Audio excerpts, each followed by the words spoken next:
Good evening, everyone. That's okay. Good evening, everyone. Thank you all for coming.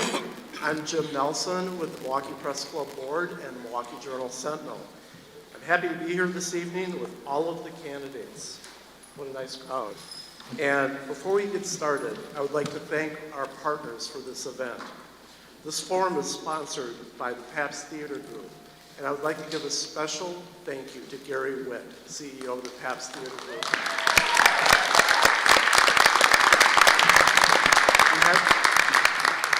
We haven't had an election like this in a long time, and what a special place to have this important exchange of information tonight. So thank you, Gary, and all of the Pabst Theater Group workers who have helped do this event. We're also co-hosted by the Milwaukee Press Club, WisPolitics.com, the Milwaukee Neighborhood News Service, and Listen MKE. And that's a collaboration between my employer, the Journal Sentinel, WUWM 89.7, Milwaukee's NPR, and Milwaukee PBS. I would like to welcome our moderators tonight, James Causey from the Milwaukee Journal Sentinel, reporter and columnist, and Charles Benson, anchor and reporter with today's TMJ4 and my fellow press club board members. Thank you.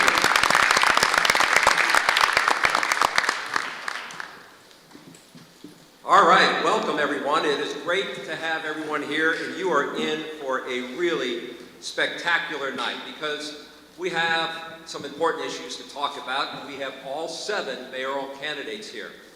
We have taken off our masks because we are told we are performers here tonight. I'm not going to sing for you, but we are officially performers, so we don't have to wear masks. People can continue to wear masks up here if that is their choice. James, with any particular event, we always have ground rules. So I'm going to go over the ground rules, all right? And I'll begin with, we have several people in the audience tonight who have been selected to ask questions about issues important to them and our city. They participated in the Citizens Agenda project sponsored by Listen MKE, which is a collaboration with the Milwaukee Journal Sentinel's Ideas Lab, WUWM 89.7 FM, Milwaukee's NPR, and Milwaukee PBS. Not every candidate will be asked to respond to every question from our voters, but every candidate will get a chance to answer 1 or 2 of the questions from our selected voters. Reporter James Causey and I will also have specific questions for each of the candidates. The moderators may also have select written questions. By the way, we're going to hopefully get cards out to folks where you can write down some written questions, and we'll take a look at those. The cards will be available, we thought, prior to the event. There they are. There's David right there. So he's going to be working his way through the crowd. If you have a question, write it down, and he'll bring it up here. Now, we've set aside about 2 hours here to take a deep dive into the challenges facing the next mayor. So, rule number 2. This is a forum. It's not a debate. Each candidate will have 90 seconds to answer a question. The timekeeper will flash a signal when there is 60 seconds, 30 seconds, 15 seconds left to finish the question. Did all of the candidates see that person holding that up? It looked like 50, which is, by the way, James. it looked like 1,530 seconds though. Did not catch that. And then, third question, or the third rule, be respectful. Moderators will not allow candidates to interrupt another candidate. We also ask the audience to be respectful of the candidates. Anyone who tries to disrupt the forum will be asked to stop. If they continue, you will be asked to leave. And finally, no opening or closing candidate speeches. The primary is Tuesday, February 15th. You, the voter, will have the final say on Election Day. James? This is fantastic. We have a great crowd tonight, and I want to give you guys a hand for coming out. We really appreciate that. So thank you for coming out. So without further ado, I will introduce the candidates. Alderwoman Marina Dmitrievich.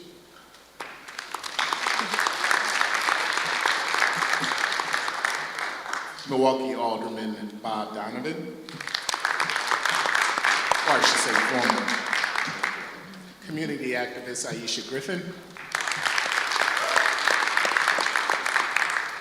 Acting Mayor Cavalier Johnson. Milwaukee County Sheriff Ernell Lucas.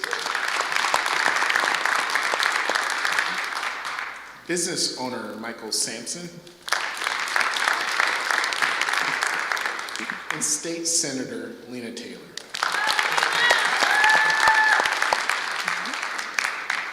Again, one of the most important people in the room tonight will be the timekeeper. So you all can see her out front. That's my wife, by the way. Keep this in mind. There will not be hard cutoffs. If you're in the middle of a thought, we will let you finish your thought. And I would like to bring the first person up to the mic. The first person I would like to invite up is Nancy Pesky. And Nancy, can you come up to the mic? It's hard for me to see. So. Yep, it looks like she's making her way up. So Okay. She's got to work her way through the maze there. Okay. She was at the So very end. Nancy is going to have a question for the panel, but before Nancy gives her question, I want Nancy to tell us a little bit about herself. Nancy, who are you? I'm Nancy Pesky. I'm a writer and a remote worker, and I live in River West.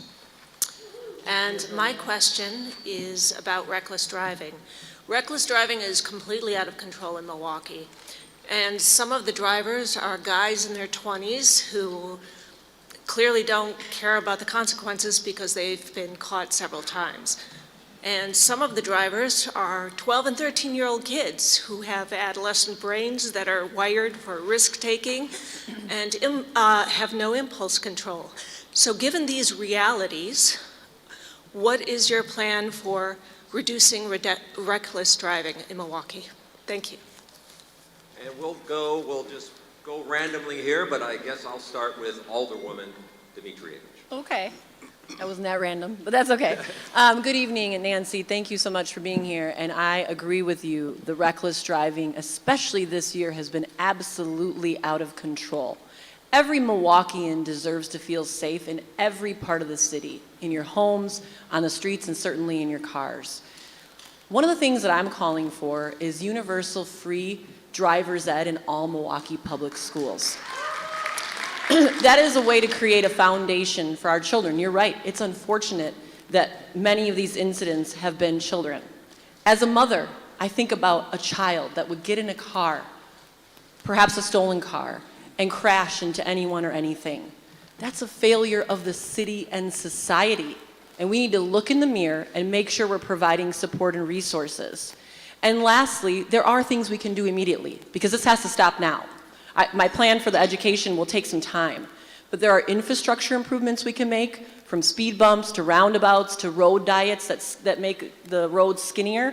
I'm willing to do what it takes to stop and slow people down, because again, every Milwaukeean deserves to be safe in every part of the city. You shouldn't have to feel that way, as you mentioned, in River West or anywhere. And we can make a difference. We have the city resources to do it. We're going to be seeing federal funds to come in and change our streets and change the infrastructure. But again, that universal free public driver's education can make a difference. Michael Sampson, do you see a solution to this problem? Yeah, I mean, she's spot on with the MPS driver's ed. It's something that never should have been taken away 20 years ago and needs to be brought back immediately. We have a lot of funds being sent to MPS right now from the federal government that we may never see again. So we got to use those funds. We got to get a driver's ed back in place immediately. So this isn't a problem 20 years from now. Red light cameras. Our city is looking for ways to make money. Red light cameras are the answer. They will slow people down. They'll send tickets in the mail, and you'll stop speeding around the city. So that's something that happens in Phoenix right now. It happens in DC. We know the areas where this is happening in the city. So let's focus on those roads, your Silver Springs, your Hamptons, your North Ave, your Capitol Drive, and get those cameras in place immediately. And then, along with those same roads, county trunk highways, I'd love to see some more, sheriff support up there. You know, they're leading to the highways, more sheriff patrols on Hampton, on Silver Spring, you know, as I'm sitting next to the sheriff right here. But just, you know, we need more help up there. So that's the area of the city that we need to focus on right now, and hopefully the reckless driving will end. Sheriff, would you like to respond? Thank you for the question. You're on. Yes. You're on. Thank you for the question, Nancy. And let me say that as one who has seen this problem really grow here in the city of Milwaukee, we've got to have a sense of urgency to addressing the problem. One of the things that Michael just mentioned is that the sheriff can certainly be engaged on our county highways and our trunks.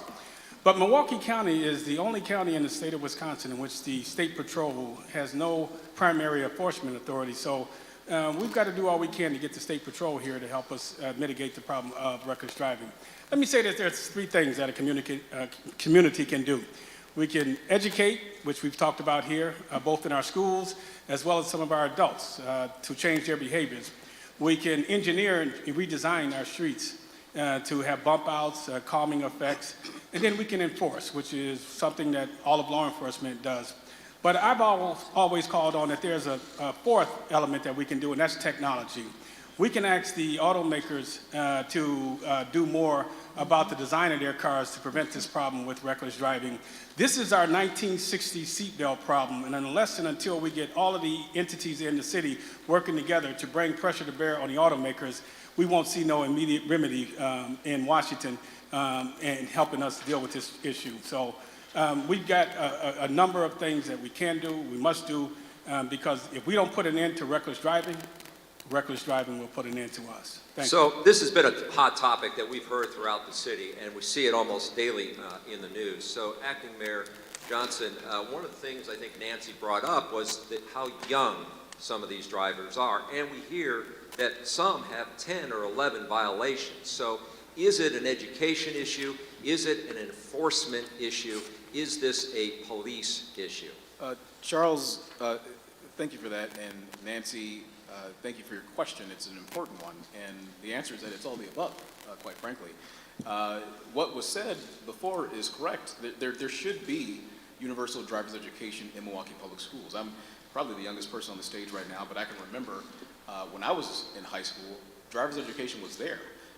It cost $300 in order to do it, and I was fortunate enough to work to pay for it, but I've got peers at the time that did not work, but that doesn't mean they did not drive. And all this time later, they've been teaching the next generation to drive with these self-taught lessons. So we certainly need to make sure that that's there, and as a member of the Common Council previously, we supported $50,000 a year over a number of years to support universal driver's education back in Milwaukee Public Schools.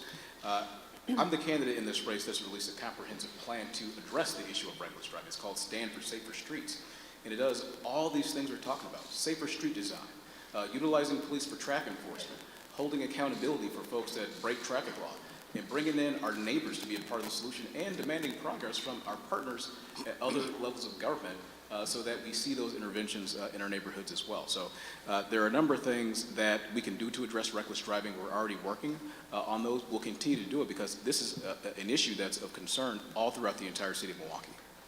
Well, I have a question. So I drive these streets every day, and I remember when I was in school, you know, driver's ed was a privilege. It was something that you had to work for. And when you have 12, 13, 14-year-olds running people off the road like they did this one woman who went on a Facebook rant from the city the other day where she felt like they were trying to kill her. I think, you know, driver's ed is fine, but that's a long-term plan. What could be done to make and protect all of us as we drive home tonight from being the next victim, from being run off the road? I think that's what the people want to know. Senator Taylor, why don't you take that? Thank you so. Go ahead. Thank you so much. The first thing I want to say is that I do agree, Nancy, that driver's education was at the root. And I hear what you're saying, James, about what can happen right away. I want to be clear, we didn't get here right away. And so I wish I could tell you that there's a switch that I'm going to be able to flip and we're going to be able to undo the neglect that happened for so long. But what I will tell you is that I believe we can turn negative energy, some of it, into positive energy.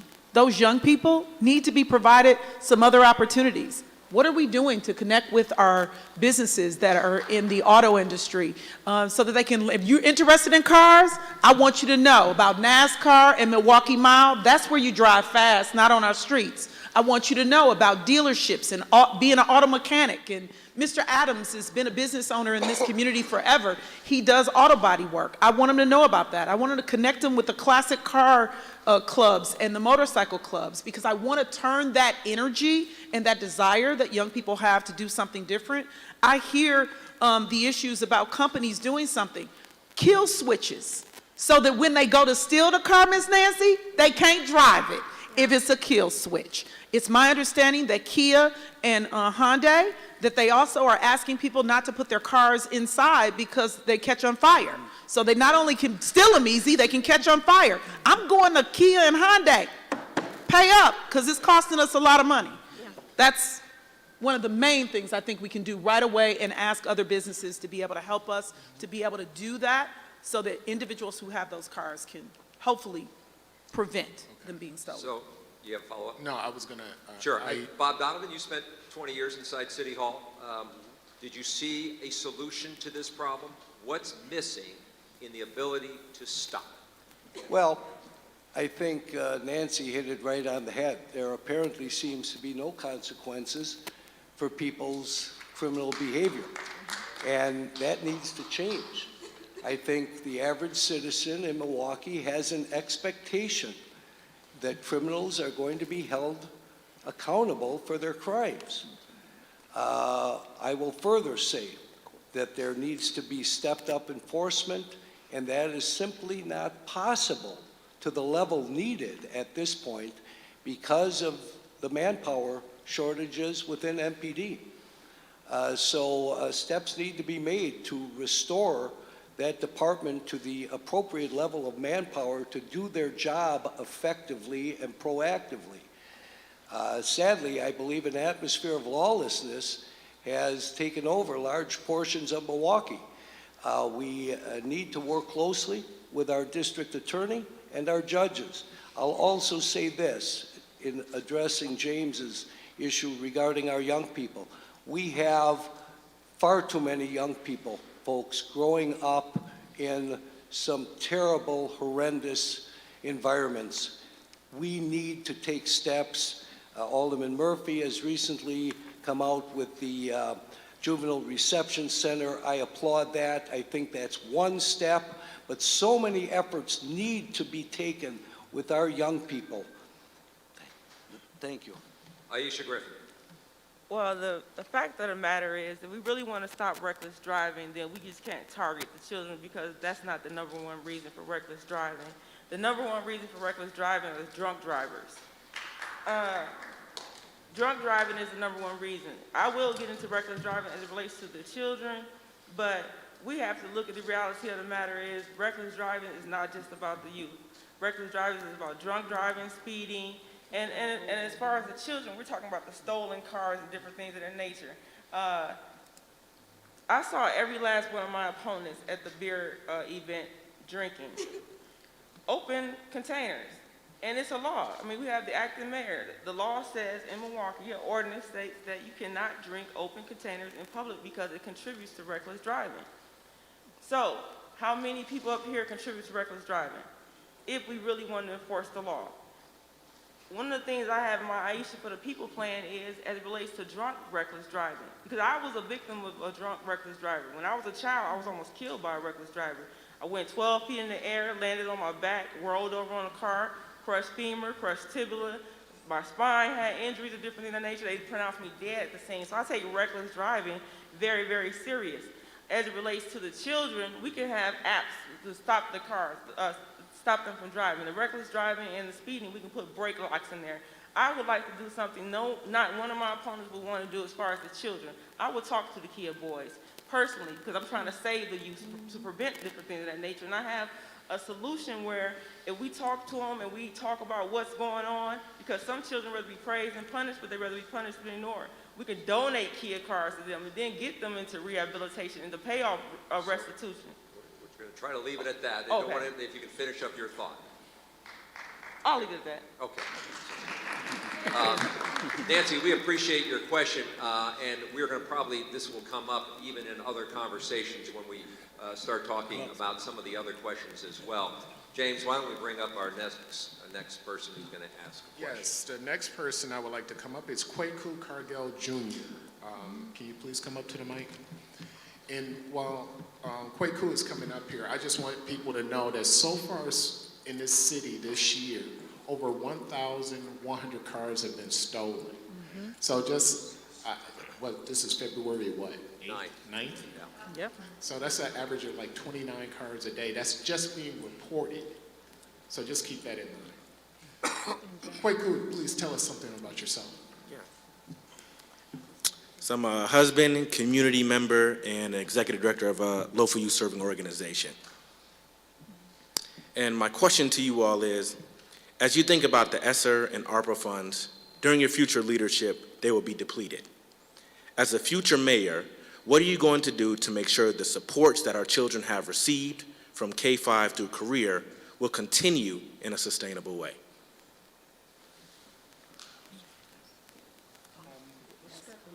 Donovan on this one. Could you I guess I didn't understand necessarily the question there. You're talking about school Certain funding? funding for, Yes, when you think about the current funding structure, the additional dollars we've received from ESSER and ARPA, thinking about your time as mayor, those funds will be depleted. What are you going to do to make sure the resource that they provided will be sustainable and continue? well, it all depends on what those funds will be used for, but yes, they'll be depleted. Now, if we're talking about funding MPS or our schools, certainly they're their own taxing structure, they're their own governmental entity, and I'm certain certainly state funding will continue to come to our schools. So I guess that's all I can say at this point. Sheriff Lucas? Thank you for the question, Kwaku. Let me say that we have to prioritize things here in the city of Milwaukee, because as you indicated, we're facing fiscal challenges. When we look at how the ARPA dollars have been applied, I'd like to look at them in 3 areas. One being health and public safety, which is so important here in Milwaukee. Second one being quality of life, all of the quality of life issues that impact us greatly and make us a great city. But over the years, we've seen that quality of life decline. And then growth and development. We need to see more growth and development here in our city. The things we've got to do is obviously we've got to grow more revenue. We've got to get more businesses here in the city of Milwaukee. We've got to find new revenue streams. We've got to get people in this city, entrepreneurs, becoming investors in this city, be developing and forming companies and becoming employers here in our city. I think over the last 2 years with COVID, there's a lot of investors where there is private capital that can be invested. We've got to find flexible capital that we can infuse into the city budget to help us get through the fiscal challenges that we face ahead. But without a doubt, the ARPA dollars are going to come up short, and we've got to find solutions. As the only candidate up here who has managed people and managed budgets, it's going to be something that I've had the experience and privilege of doing in the past, and I'll apply my experiences here if given the honor of becoming Milwaukee's next mayor. So Kwaku, if I could follow up with you, you're talking ESSER funds, which are these funds that are the elementary and secondary school emergency relief fund monies that come from the Department of Education. Is your concern that the city has a way to either get more funds or relies on the mayor to do this or is it primarily a school function, and are you looking for what the candidates can do to address school funding? So I think it's twofold. So ESSER is obviously education and ARPA is more community scope. So when we think about the variety of ways that these dollars are being used, we know that a lot of the dollars are being used in positive ways that we hope will continue post their depletion. So I guess my question to you all is, knowing that they're going to be depleted, knowing the great work that they have had a role in accomplishing, what are you going to do to make sure that that work continues? Alderwoman Dimitrievich. I totally understand what you're asking. I'm a parent of a 5- and 3-year-old, and I have older stepchildren that are in Milwaukee public schools. The ESSER money that Kwaku was talking about is being used by Milwaukee public schools to rehab their buildings. It's not okay that the city of Milwaukee schools shut down when it was too hot and didn't have proper air conditioning. I see things different.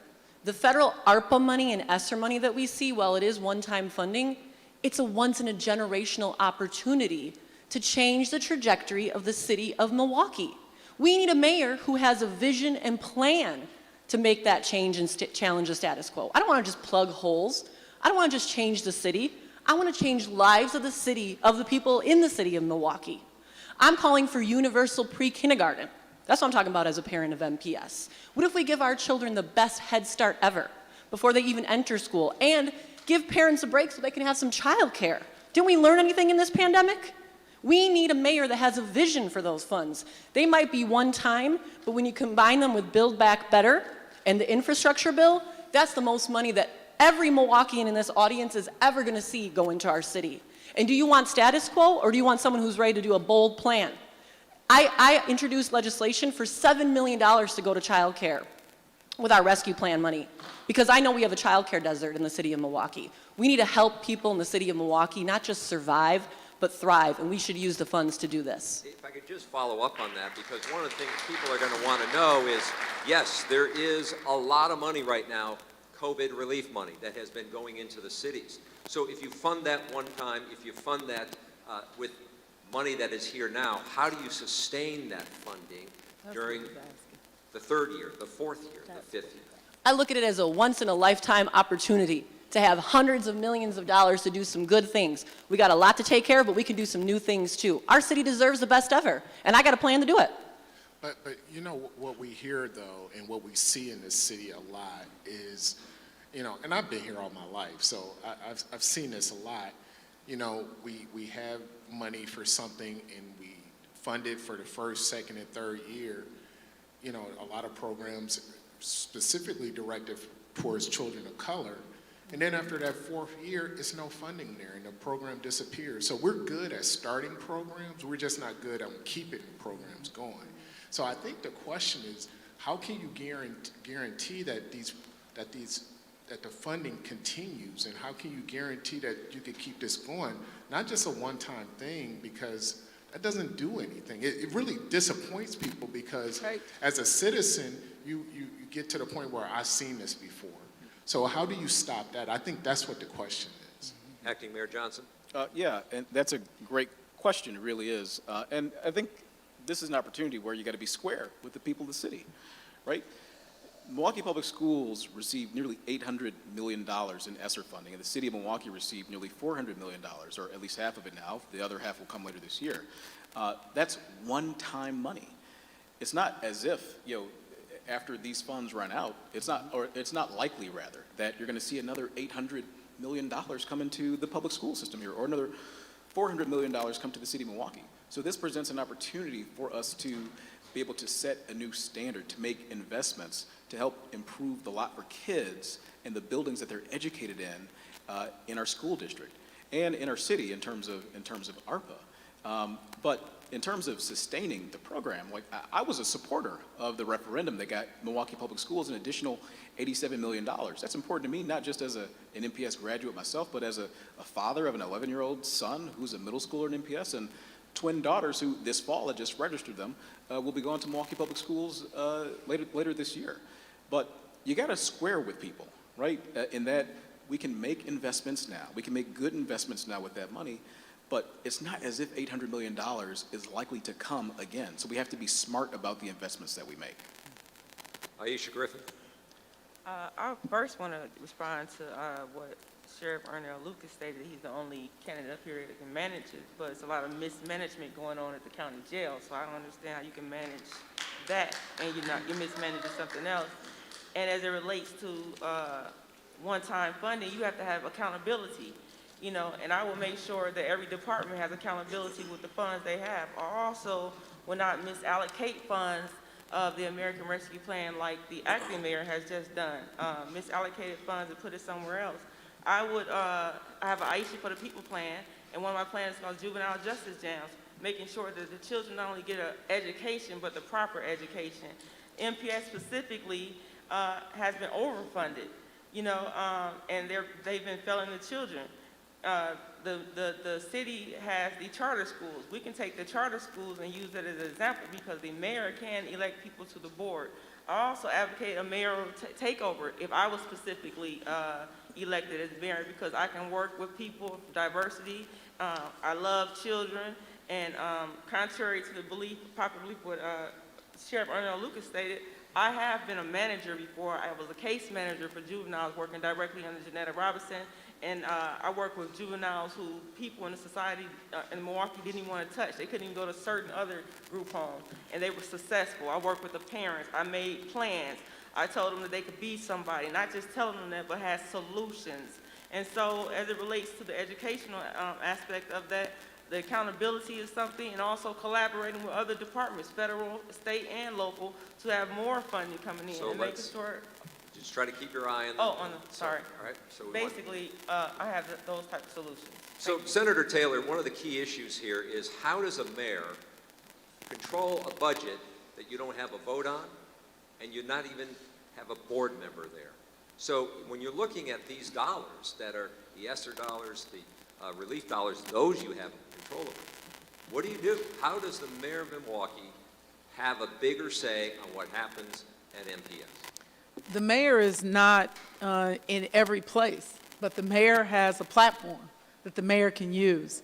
I understood exactly what you were saying, and the phrase I like to say is I want an ROI on my money, a return on my investment. I want my money to make money for me. You understand what I'm saying? Because I understood what you were saying. The money that goes to the school district, I want it to be done and used in a way that's going to help to prepare our young people for their future. To put them on a path, the things that Nancy spoke about, to put them on a different path and to use that energy positively. So, one, I'd love to see us do things that help to create pathways to entrepreneurship and home ownership, like the Inslee, Alabama program that allows young people to go in and learn how to do a trade, learn how to fix some of the dilapidated properties that are around the city that don't need to be sitting that way, to be a place that people can commit crimes in. Let our young people go and learn to do things there and put them on a path with that trade and with that skill to prepare them for work. It doesn't mean everybody, I want to see them do urban agriculture also. So it doesn't mean everybody's going to be a farmer. It doesn't mean everybody's going to be in the trades, but it does mean they get a skill. And when you get a skill and you learn that, you know the value of work. So I want to make sure that we're investing in the programs that are going to give us something on the other end, whether it's home ownership, whether it's skills, or whether it's things along those lines. I'm challenged by MPS using money specifically in the buildings because the landlord of the buildings is the city, and we should make sure that our kids are in an environment they can appreciate. So Michael Sampson, what do you do when you're mayor, if you're mayor? So, ESSA funds, the kids have to be in school for these funds to even be being used. So we got to get to a point where these schools aren't shutting down when there's a 6% positive rate in the schools. We got to keep these kids in schools and keep them learning. That's a huge thing right now. I don't know how you parents have been doing it. I don't have kids right now, but the stress on these parents right now is unheard of. But ESSA funds, and you guys, I've got to go spend time in DC. We've got to make sure that these funds keep coming. They can't go anywhere after this year. This is a once-in-a-lifetime thing, but there's plenty of grants and programs out there that we can go to DC and fight for and bring back to Milwaukee, and I have the time to do that. Arpa funds, I'd like to see the Arpa funds in the city the next round go back to the bars and restaurants that did not get any PPP money the last round. A lot of people depend on restaurants for their food stores. Everyone doesn't go to and eat in grocery stores, so that's a big problem in the city right now. We need to take care of our service industry and the employees that they have. Last week I had a sad story of a woman, her name is Therese. She lives on the north side. Her husband died of COVID. She's on oxygen right now. She also had COVID. She lost her job driving a school bus, and she's trying to take care of her two nieces that go to Brookfield East.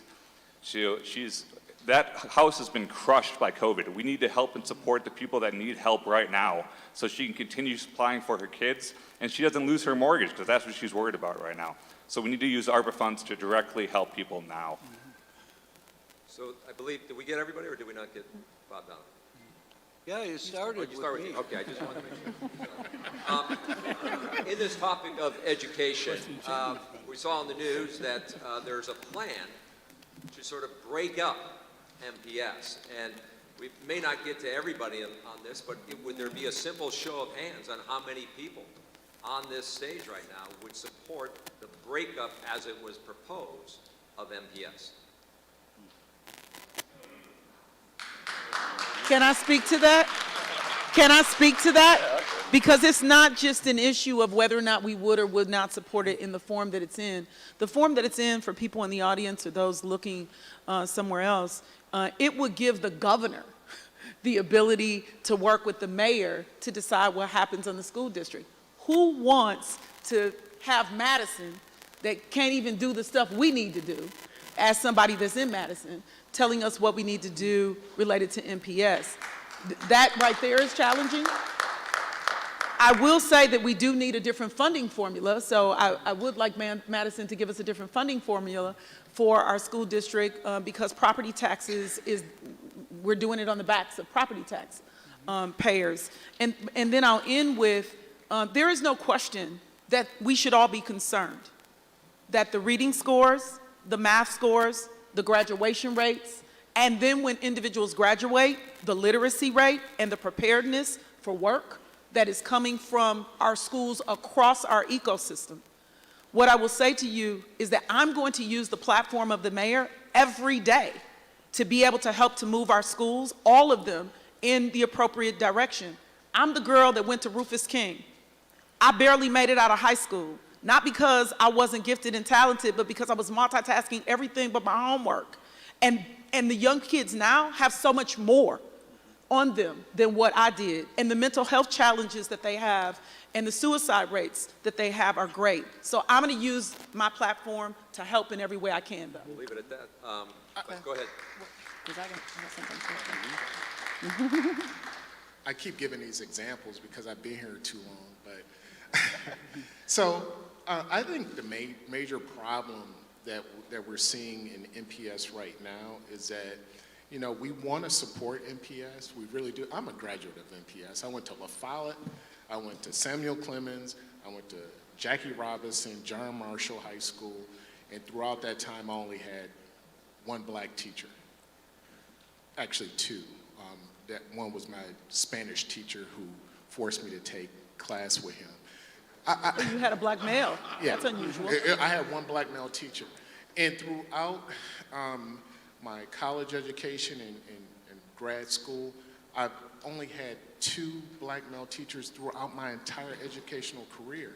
I think that's a major issue, and I think that's something that I would like to see the mayor push MPS or use the bully pulpit to find a need for black male teachers, because they are important, not just important for black students, they're important for white students too. And we've seen studies that show that when a student has a black male teacher, it raises everyone up. So I was wondering if that's something that you guys would try to push MPS to do more of. And don't just say yes because I said it. Is it something that you would really be concerned with moving forward? I'd like to answer. All right, Bob Donovan. Yeah, thank you. First of all, folks, without a doubt, education is one of the top priorities of local government. In my estimation, public safety and education are the top two that local government is responsible for. As mayor, it is critical, whoever the mayor is, that individual work with our current schools. That includes MPS, that includes private schools, that includes charter schools, that includes everyone, because you can't have a great city without great schools. Now, the mayor can do a lot of things if it's a priority. So And what it is a need- priority for you? So it is a priority What for would that me. be? So what is the idea? What is? You as can he do as- a lot of things. Yes, absolutely. Get more black male teachers. But in addition, we can get more mentors. We can get tutors to bring in. Our kids need to have that kind of people to look up to in their lives and impacting their lives. We've got many kids growing up without the structure and the discipline, and they don't have good male examples to look up to. So the mayor can lead in many ways like that. Can I And interject? So- he can also, We're out of time there, so Okay. we're trying. Can I interject? Go ahead. As it relates to what you have stated, you know, every candidate keeps talking about MPS. What does that say about the children? Because it should be no child left behind. It's not just MPS. You have choice schools, charter schools. You know, some children cannot survive at MPS because of the foundation, the atmosphere.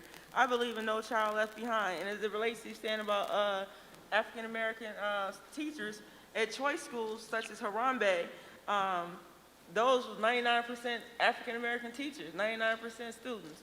You have schools like Hope Christian School that's in the African American community and 0% African American students. You had a student named Tasavia Pollock. She committed suicide because this specific school on her graduation day told her at the door that she couldn't graduate because they wanted to project the image that every student was getting accepted from college, but it was a facade. They had to go out and fill out applications to make it look like they got accepted. So we gotta not just talk about MPS, but we gotta talk about the proper education for the students, for the children. No child left behind. And if MPS is failing, then it's up to us to have alternatives to MPS and hold MPS accountable. You know, even though you're a product of MPS, I'm a product of MPS, but I'm not a successful product of MPS. I wanted to drop out of school at MPS because I was subjected to racism, bullying, and different things of that nature. And when I went to a choice school, I graduated valedictorian in my class. I know that Alderwoman Dimitrijevic wanted to get in, and then Yes, Acting Mayor. I have definitely got something to say about this. Let's get real, people. This is another failed attack by Republicans in Madison that is directed at Milwaukee only. Come on now. I mean, the reason I'm irritated is because I'm a mother of children that are in MPS. What mayor of Milwaukee is going to play nice with Madison Republicans, shake a hand while they stab us in the back? I mean, they're the reason that they've cut our shared revenue and that we can't help people out to have a good start in Milwaukee public schools. We've got lead in children's blood. We've got lack of housing. We've got poverty. We've got things that other places in the state of Wisconsin don't have. Republicans, if you want to help us out, give us the authority to raise revenue locally and leave us alone. I'm sorry.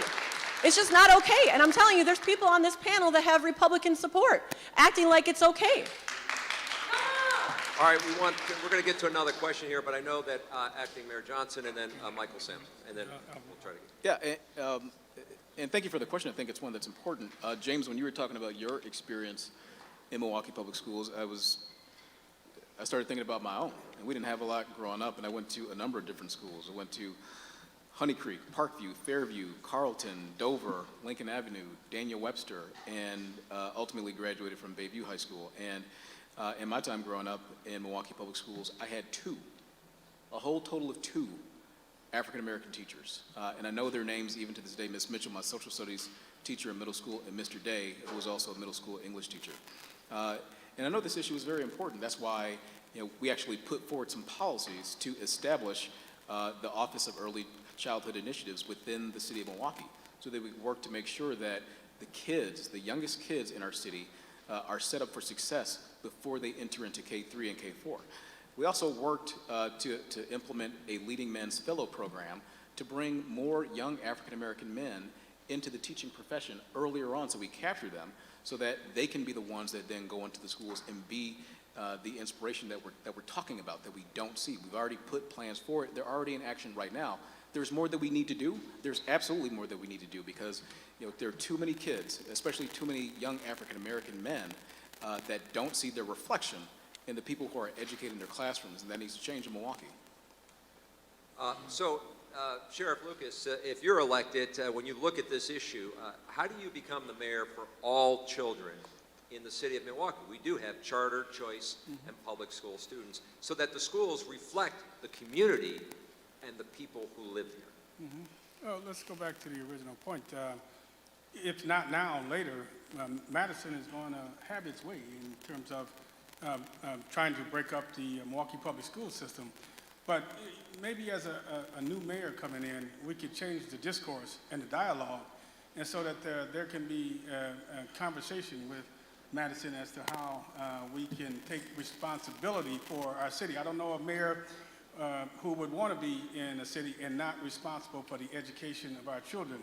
A city that does not educate its children will continue to incarcerate its children. So it's critically important that the next mayor play a role, whether it's using the bully pulpit, as been stated up here, in terms of how the funding sources come to Milwaukee, or whether it's being that image, whether it's black male teachers in the classroom, or using programs like men who go into classes rooms and read to young people. My wife, who was formerly a teacher, but still goes into schools to this day to work with young people, to talk to our young students and read to them so we can get their proficiencies up.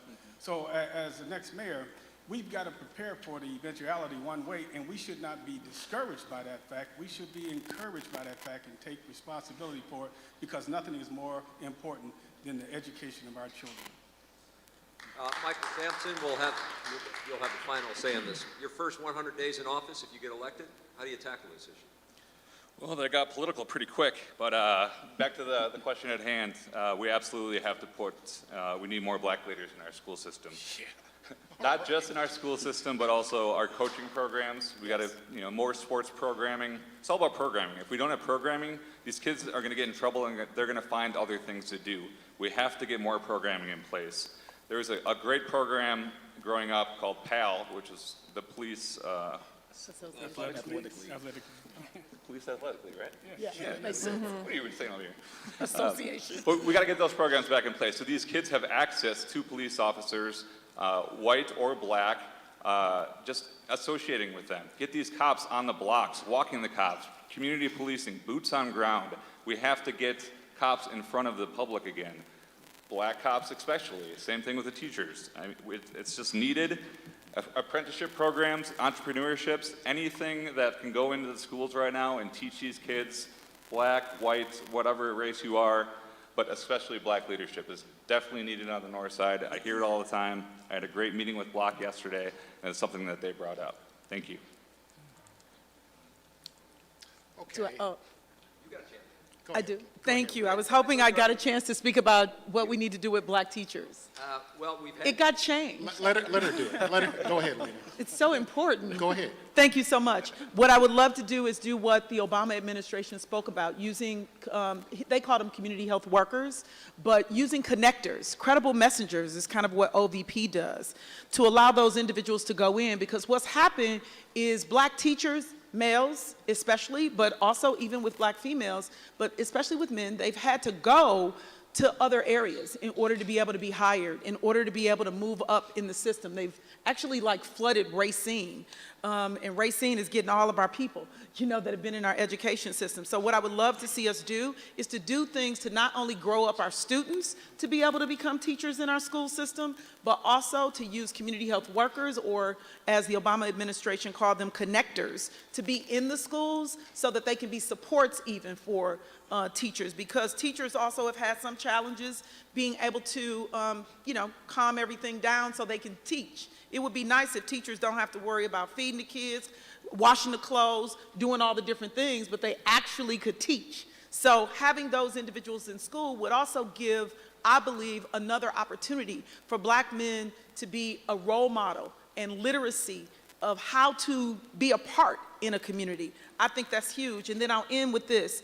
Equity and diversity is not something we can just talk about in this forum. You have to look and see what people have done. When you look at my staffing, I've always made it a point to build capacity. Thank you. So now we're going to bring up Jay Pollock to the mic. Jay, are you out there? And on your way up, don't forget, we are going to try to write down some questions. So if you do have a question, I don't know if David is still back there, can see it. I see James. Oh, there's David right there. So if anybody has a question, have you been able to get a few, David? And then here's our other person. Tell us a little bit about yourself. Yeah, good evening. My name is Jay Pollock. I was born and raised in Shorewood. Jay, could you come closer to the mic? Yeah, sorry I'm about that. sorry. It's better? Yeah, Jay Pollock. I was born and raised in Shorewood. Recently moved back to the community a couple years ago. I'm a property owner and resident of the east side. And my question tonight is in regards to the pension crisis facing the city. And this comes in two parts. The first part, and this is specific to the police department, how will each of you look to address the pension challenges from the perspective of fiscal mismanagement, general waste, operational inefficiencies within the department? And then secondly, looking at the likely scenario that city services will need to be cut, what services would you cut and why would you cut those particular services? So he's asking a lot of specific questions there. And so let's see if we can get some specific responses. And I'll start with Senator Taylor. Thank you. I think I heard you. Forgive me, I couldn't hear you very well, but I think you asked two questions, and I'm sorry, I'm using my time to get clarity. Pension challenge, and how you would deal with the fiscal management, and then services cut, and what services would I cut? Yes, Wonderful. correct. Thank you so much. And I also think I heard you say that you moved from Shorewood. I was your senator. You shouldn't have done that. But on the pension challenges, I think we can do a few things. The first is we've got to look at the new people coming in and determine if we do something different and put them in the same plan and the same kind of effort that the rest of the city employees are in, number one. Number two, the fiscal mismanagement, that's true across the board, including even maybe with some of the ways that individuals want to use one-time funding to be able to fill holes in the city budget. I don't think that that's appropriate, and we have to do an audit on most of the departments, if I could just be very candid with you. An audit with the state has shown that the health department blatantly lied and said that they did services that they did not do. What city services would I cut? It's really difficult to say, because I want to look at exactly where are we getting our outcomes? What do we need to throw away that we're not doing effectively that needs to be done different? So I think that's a hard question to ask, but I'm just going to tell you, everything is on the table. When I first got my law degree, I had to use my law degree to take my brother from my mother. So when I tell you that I'm willing to roll up my sleeves and do what needs to be done, if it's got to be done, you can count on me for that. Sheriff Lucas. Thank you for that question, Jay. As the next mayor, what he or she has to do is prioritize things coming into the office of mayor. In terms of how we're going to continue to fund the fiscal shortages as it relates to the pension, we've got to bear one thing in mind, that we got to be there for the employees, past and present, who have been there for us when we needed them. We need to be there for them when they need us as a community, and I'm going to be one supporting those city workers who have contributed their all and their best to our community. Second, we've got to find ways to manage and reduce costs, because obviously we're going to face the challenge up ahead, whether it's in the short term or in the long term. It might have been a delay by the Arpa dollars that came here to the city, but we've got to be able to start looking at now how we're going to either manage and or reduce costs. And then the third thing, how we're going to get additional funding from the state to help us in terms of meeting our fiscal challenges, because we are the economic engine of our state. In terms of city services that are wasteful, you've got to take a look at all the city services, not just the police department. Certainly, one looks at police overtime budgets and say that there's a critical area, but we've got to look at all city departments, and as which ones will be cut. That's a determination that a mayor has to make when he or she walks into office, that you've got to be able to look at the total picture and not sit back during a campaign and make those decisions, because it's very vitally important that we make the right decisions, not a fast decision, but make the right decisions. Would there be any department that would be off limits to you, that there could not be any cuts to? Quite frankly, again, everything has to be on the table, because, again, we're all in this together, and the only way we're going to get out of this is that we work together.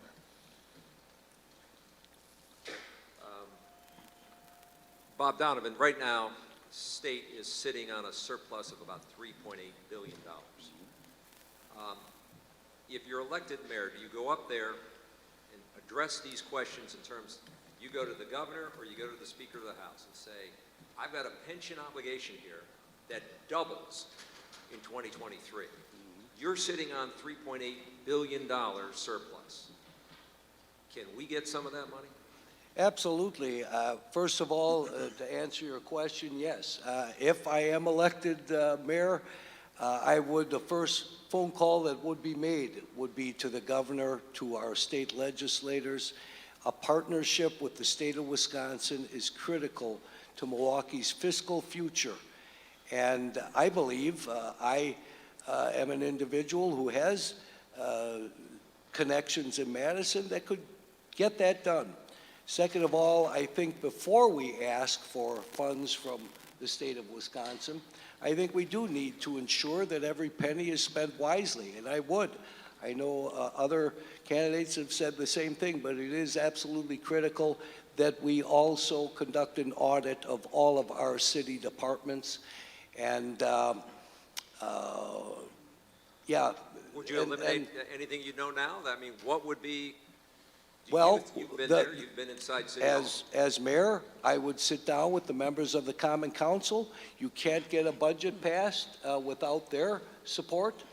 And we would hash out what needs to be done, what are the priorities. In any budget, you have to set your priorities. Can I ask a question? When was the last time an audit of all city services was done? I mean, I hear this said all the time. When was the last time that's been done? That's a very good question. I know it was a campaign promise by Mayor Barrett in 2004. It was never followed through on. Correct. I would have said it last time in a debate if he had debated me. Okay. Well, so the last time an audit was done was 2004? No, that's the last time there was a promise. There was a promise. So we don't know when the last time an audit was done.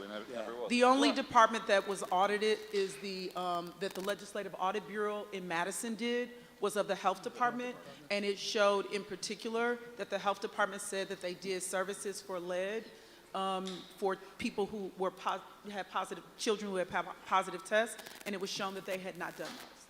That's the only thing. Can I interject? Go ahead. Thank you. It's nice to know that the candidates are listening to me, because I was the only candidate that stated that if I was elected mayor, I would do a complete audit to see where all the wasteful spending is going. Because if we did an audit, we could save billions a year. And as it relates to the pension, I think about the corruption that led to the scandal of the pension crisis. And if we would have held people accountable, we wouldn't have a pension crisis. So as it relates to that, new people that come in, I have an idea about having them self-manage their own money, something like a 401k to try to stop the wheels from rolling so fast. And then as it relates to the pension, trying to build a stronger economy so that we can have revenue, more revenue to go towards trying to get this pension crisis together. As it relates to city services, why would we cut city services when already we're not even being served?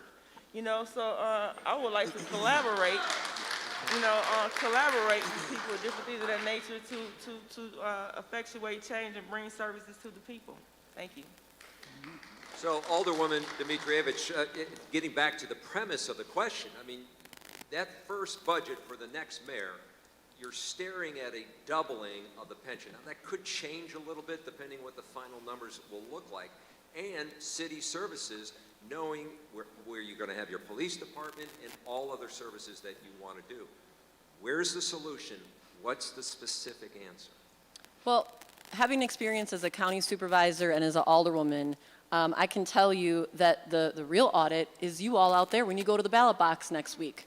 You're letting us know if you're receiving a return on your investment. As an alderwoman, I pick up the phone every day to hear about people who their streets aren't plowed enough, they're not getting the best garbage pickup, or the recycling bins are full, or your street lights are out over and over and over again. That's the audit. But here's the thing. The great Governor Tony Evers, you're right, he has a plan for that surplus, to put $150 in every one of your pockets as well as money for our public school system. And guess who's standing in the way of that? Once again, our Madison Republicans, in the way of Milwaukee's prosperity. And so what do? As a mom, I work on my own household budget. When things aren't working, you make a cut or you increase revenue. I've got a plan to increase revenue, whether it's, again, a Tony Evers plan to legalize marijuana and tax it and bring that money to the city of Milwaukee and build up our schools, or if it's what the people have asked for in a local referendum. Like I said, if you love us, give us the authority to do what we want to do and talk to the people.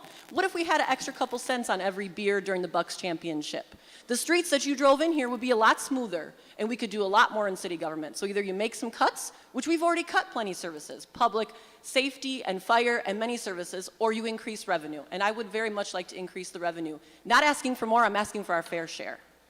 So what does that conversation look like, Acting Mayor Johnson, on fair share? And is there need to be a conversation going forward, the complete relationship with the state when it comes to shared revenue, when it comes to shared services, even within the city and the county? Are there other options for a mayor to address a dwindling resource?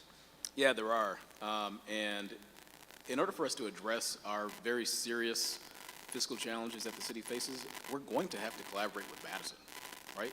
I'm in support of Governor Evers and his proposals to legalize and tax marijuana because that's a new revenue source for us as well. But we also have to recognize, we may not like it, but Republicans are in control of the legislature, at least for now, right? So that's a political factor. You have to be a political realist when you're talking about providing services and getting more revenues to the city of Milwaukee. So that is one. To address the question about how do we address the pension issue and keep more money? Well, we got a lot of money going out the door because of lawsuits against police. I think one of the critical things that we ought to do is support leadership like Chief Jeffrey Norman in the police department and new leadership on the Fire and Police Commission to implement reform so we don't have lawsuits in the first place. That's one first and foremost. Another thing that we've done and that I led on was putting $30 million into the budget via the Arpa funds so that we'd be in a position to stop this immediate impact from the pension impacting us, and so we wouldn't have service cuts that would happen coming up next year. We need to close the pension system that we have now and transfer city employees over to the state system. Only Milwaukee County and the city of Milwaukee are the only local governments in the state, in the whole state, that have their own pension systems. We need to change that, and we need to work with the state in order to do it.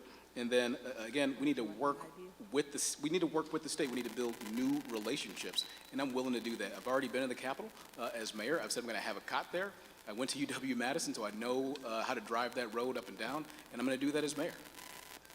Michael Sampson, that leaves you. You're a business guy. You put a budget together. Everybody has to put budgets together. But what do you hear when you're talking to the business community about what could change to bring in either additional dollars, address these costs that are rising, and do you hold on to all city services, or what do you cut? Yeah, you have to look at, we need different ideas. I talked about a cryptocurrency coin. Miami has one in place that's raised $10 million for the city. A new idea for the city of Milwaukee that no one's thinking about right now that could help raise money. The HOP, we gotta start paying. It costs $3 million a year, we're not getting any money chipping away at that. That's a problem. Marijuana, another easy one to hopefully chip away at the state that we desperately need so we stop losing money to Illinois.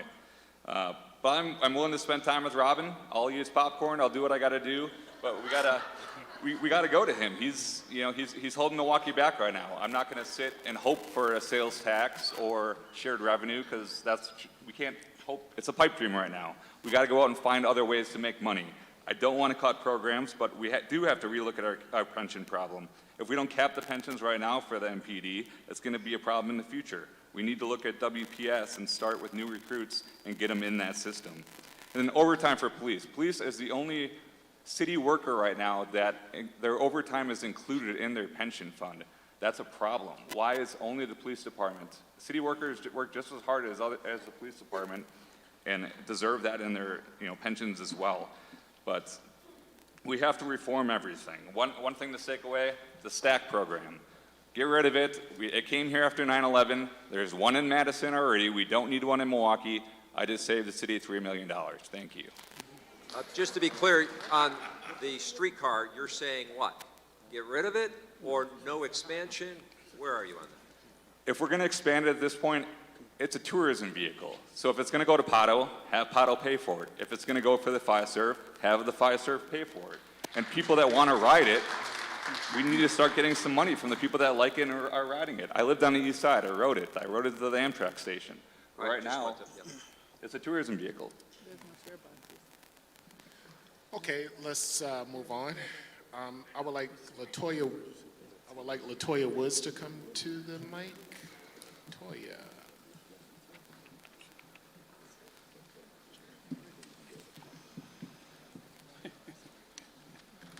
Hi, Latoya. Hello. Tell us a little bit about yourself. Well, I am a current Milwaukee resident. I am a Ms. lifelong Latoya, resident. I can't hear you. I'm so sorry. I'm a current Milwaukee resident. I am a mother of 3 children. And my question that I would like to ask is, the city of Milwaukee was facing a housing crisis before the pandemic. That housing crisis has increased. What are your plans to address affordability, slumlords, home ownership, the racial gap, and also homelessness? And we will start with Acting Mayor Johnson. Great, thank you for that question, Latoya. It's one that is very important. As a matter of fact, just this morning on a walk in the neighborhoods with the Office of Violence Prevention, I went on the block where I lived as a kid, where 6 people lost their lives, unfortunately, a couple weeks ago. And the house that I lived in there as a 4th grader is boarded up and is in complete disrepair. So housing, especially stable housing for families in Milwaukee, is critically important. And that's why I worked to make sure that when we had the initial tranche of Arpa funds, we put $40 million, the largest investment ever, into affordable housing. So we could take housing that the city currently has in its inventory, fix those properties up, and then sell them to owner occupants who are going to add stability into our neighborhoods. So that's one thing. Another thing that I think is important that we do moving forward is when prosperity happens downtown or in other prosperity neighborhoods, whether it's Bayview, the East Side, Walker's Point, or other places in the city that do well. When those TIF districts close out, then you take the increment in that last year, because legally we can do that. You take that money that you have at the city, you pair that money with philanthropic dollars, you pair that money with private sector dollars too, and then you invest that money into the neighborhoods to address this issue around housing instability and affordable housing across the city of Milwaukee. My question is this. Carrie Spivak, who's a colleague of mine who works for the Journal Sentinel, I got to put in a plug for the Journal Sentinel this is a time to subscribe if you haven't subscribed. $1 for 3 months. Anyway, Kerry did a great piece. He's one of the best reporters on housing and evictions in the country.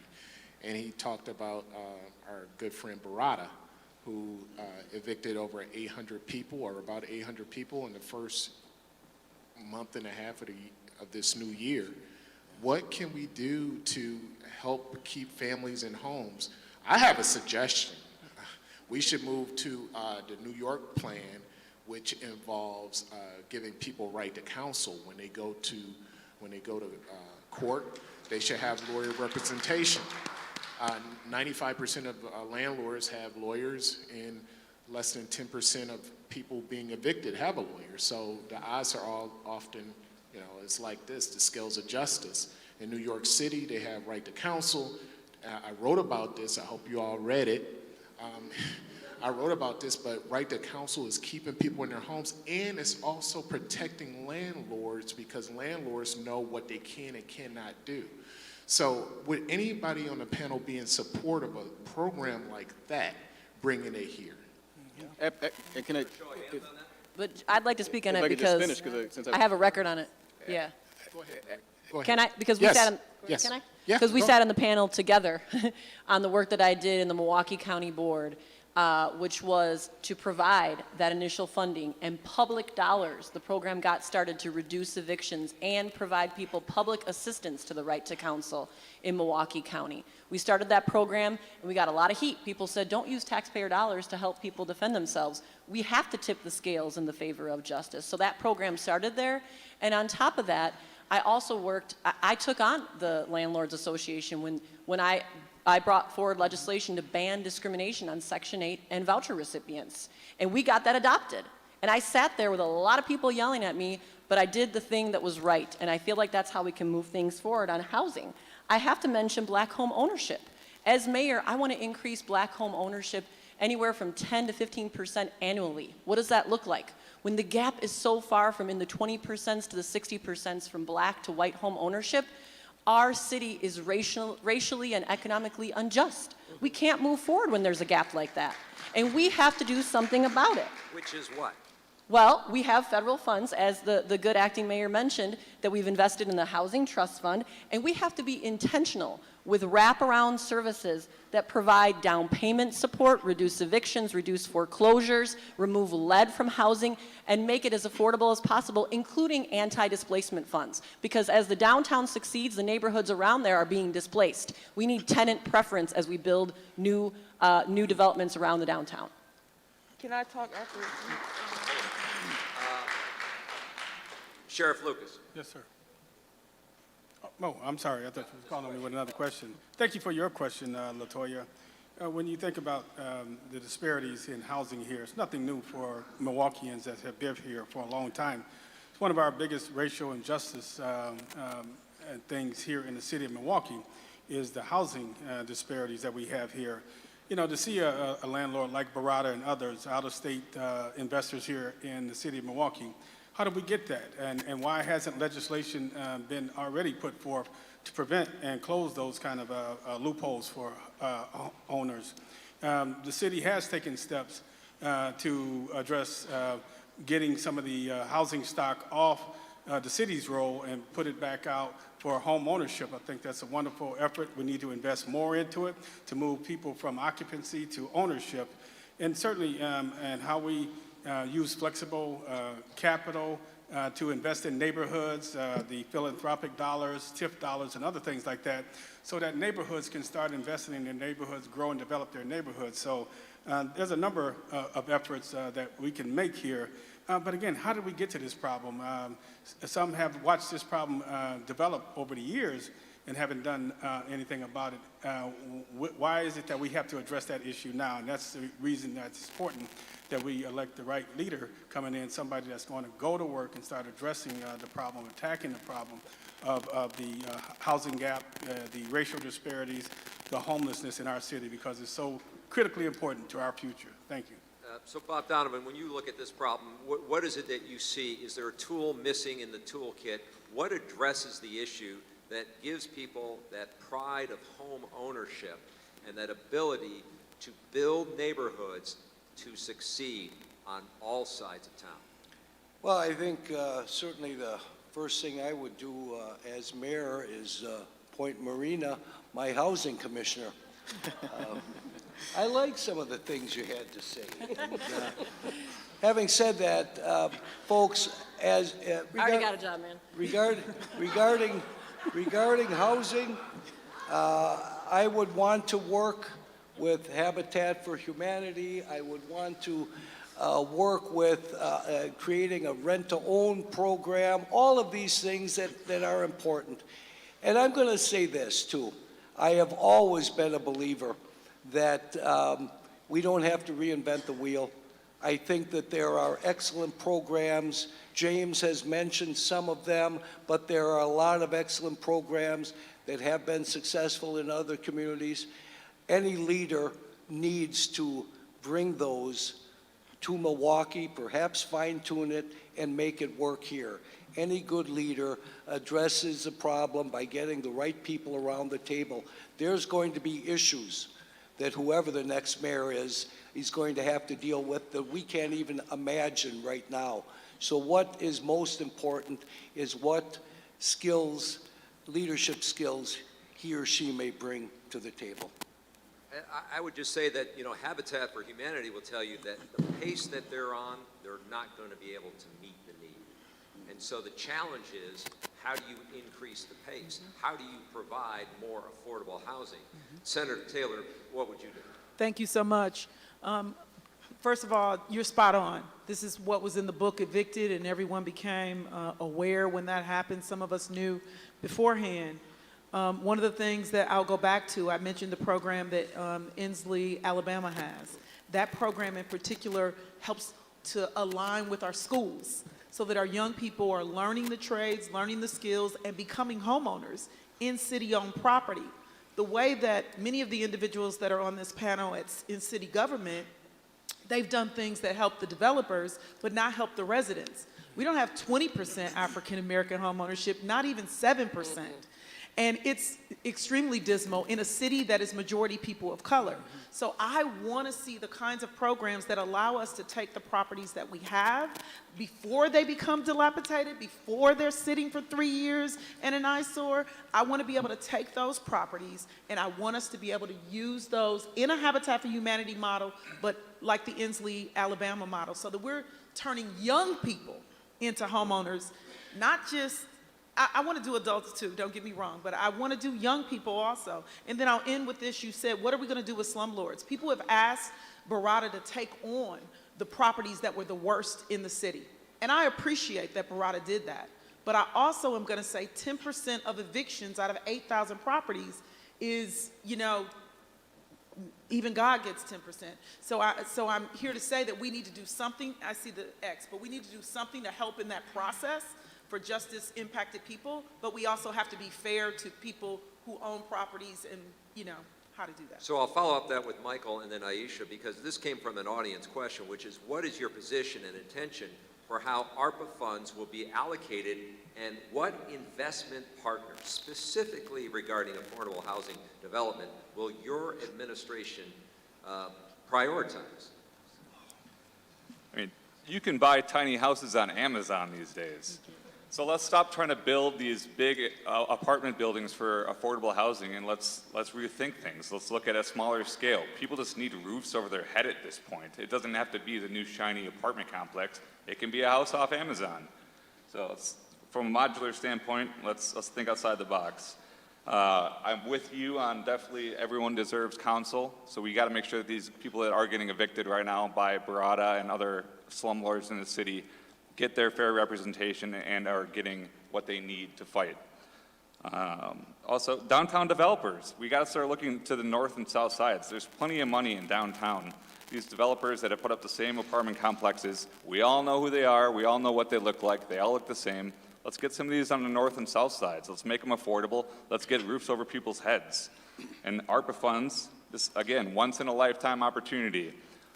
The woman I spoke of earlier, she's struggling, she needs help, she's struggling with her mortgage, her husband passed away, she can't work, we need to find relief to her right now. Thank you. So Aisha Griffin, do you have partners, and how would you deal with landlords? Well, I don't even see how a lot of these candidates would even take on evictions when a lot of them are homeowners and they have staggering rates of evicting people. So I don't see how they will advocate for the people if they are a part of the problem. Another thing is, as it relates to homelessness, you have third-party businesses out here now that's developing a lot of these apartments, and they only got 25% occupancy. And so people cannot afford the rent. I would initiate rental caps. As it relates to slumlords, I think that slumlords need to be held accountable in a court of law. You know, because it's inhumane to rent out houses that's not up to par. You know, sometimes they'll say no pets, but then you have to move in with roaches and mice. You know, so it's ludicrous. With my Aisha for the People plan, I have MNDUS, Major Economic Neighborhood Development Under Supervision, which talks about the dollar houses that the city allows to just sit. I would like to donate some of them houses to the homeless, to people who can't afford homes, you know, different things in the nation. And also, as it relates to seniors and homeowners, a lot of seniors have already paid their mortgages and are being basically pimped by the government, into penalizing them about property taxes. I would like to exempt the seniors from paying property taxes so they can stay in their homes, you know? So those are some of my ideas as it relates to trying to combat the homelessness in Milwaukee. Thank you. And Acting Mayor Johnson, you had a follow-up. Yeah, and thank you. I just wanted to highlight the fact that, again, when we were putting together the first spending plan for the American Rescue Plan Act dollars, we actually did include right to counsel legislation. So we put over $1 million towards that. That's critical for times just like this, where you got 800 people at a time that are being evicted from properties in Milwaukee. It's true that Habitat for Humanity does great work in Milwaukee, but unfortunately that system is fractured, right? There are so many different of those organizations just within our region. So there should be, I think, some consolidation between the Milwaukee Habitat and the ones surrounding the suburban communities so that we can boost capacity there. I would say as well, with that initial tranche of Arpa, we put $10 million, as Alderwoman Dimitrievich said, $10 million into the Housing Trust Fund. And we chose $10 million as a challenge because there's some 32,000 affordable housing units that were sorely lacking in Milwaukee. And so my goal to developers was to say, don't just look downtown, look to the neighborhoods, help us to address this issue. Here's $10 million to help out. Make the affordable housing investments in our neighborhoods so that we can address this issue around homelessness and people who are being evicted or can't afford homes in the city of Milwaukee. And lastly, I think we still have to be square with the folks who live in the city, right? I want and appreciate the opportunity to have seniors to stay in their homes, right? That's why I think all of us on this stage support the anti-displacement fund, but there is state law, a uniformity clause that doesn't allow local governments to be able to address that in the way that we should. All of us think that. You can with referendums. Yes, perhaps with the referendum, but it takes state law in order to change that. But referendums are power to the people. The people decide that. Okay, we're going to bring Jacqueline Clark Ivy to the mic, but before she comes, you could come on up, but one thing that I think people need to understand, we have a wealth gap that's going on. That's why people can't afford houses. I mean, only 14.5% of African-American men make more than $40,000 a year in Milwaukee. So you can't really buy a house with that. So we have to start thinking about how do we raise wages in Milwaukee. So let's look at that as we wait for this next question. I mean, when you look at how does a city create a workforce that can buy homes, where does it begin? So I'll begin with you, Sheriff Lucas. When you look at an economic plan, who are you going to partner with that we maybe aren't doing enough with, or where does that big lift come? We see like Milwaukee Tool, right? They're coming downtown with hundreds of new jobs. Is it more of that, or is it creating more in the neighborhoods to stabilize the neighborhoods? Well, I think it's a bit of both, but let me look at it from a different perspective, Charles. When new investors come into the city of Milwaukee, the downtown developers, and they have a plan for how they want to place their investment in a certain area of Milwaukee, they have to see and understand the people's vision for the city of Milwaukee, and that's for a broader vision of developing our neighborhoods, which have been long neglected now over the past 2 decades by the previous administration. We've got to have a focused mayor who is going to focus on helping all neighborhoods from Bayview to Harambe, from River West out to Wedgwood, rise when any one area of the city rises. And so it's by asking those investors to see the entire vision of the city of Milwaukee, partner with us, help us improve and grow neighborhoods, get people to affordable jobs, family-sustaining jobs, and give them the opportunity to move from occupants to ownership. I think that's got to be part of the key of the master plan as we move forward here in the city of Milwaukee. And again, one thing that we must do is, again, ensure that those investors understand the key, the vision of the next mayor and the people of this city as we move forward. Is our other person up? Yes. Ivy, tell us a little bit about yourself first. My name is Jackie Clark, born and raised in this city. I have been fighting social justice issues since the 90s, from welfare reform, public transportation, felons' right to vote. And recently, I became a member of the Milwaukee Autonomous Tennis Union. In 2017, I was wrongfully evicted from Beretta Properties. Seeking solutions, I joined the Milwaukee Autonomous Tennis Union. And during that time, helping individuals fight the eviction, one thing that I advocated for was the right to counsel. And a year or so ago, we spent an hour, and some of the members are here tonight, waiting for the county supervisors to actually support that resolution, in which they did, the right to counsel. And during that time, during that research time of mine, it's a report, the Wisconsin Public Policy Forum. In 2020, that report, it's titled Layout for Affordable Housing and Priorities for Milwaukee. And really what floored me was that, and this is a question to the candidates, there is no housing director. So the solutions that you shared tonight, who's actually in charge of making that happen? We don't have a housing director, so we have capitalist property owners like Beretta Properties that came through the city, buying up these properties, evicting people in the way that's going on now, but there's no leadership there. So what are you going to do about that? Will we have a housing director in place too for better housing in the city? Can I ask you a question real quick? In the right to counsel out in New York City, they don't necessarily have a housing director either. They have a board of people that represent tenants, and they operate that way. Do you necessarily need a housing director to do what you think we need to do here? Well, I think so, because it's so fragmented. You know, in the city of Milwaukee, their primary thing is repairing. We're going to repair the house, repair the house. So why don't we look at what's happening in Minneapolis, what's happening in Detroit, what's happening in New York?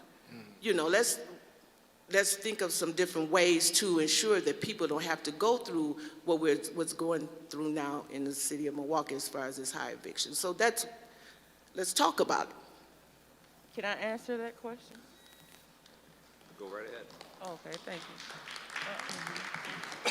If I was elected mayor, in my Aisha for the People plan, I have TCB committees taking care of business committees, where we look at every department in the city of Milwaukee, every agency, and look at where they're failing the people, so we can enact certain things of that nature. And also I have calendar constituent service days where I regularly meet with the citizens so that I can hear issues like what you're saying.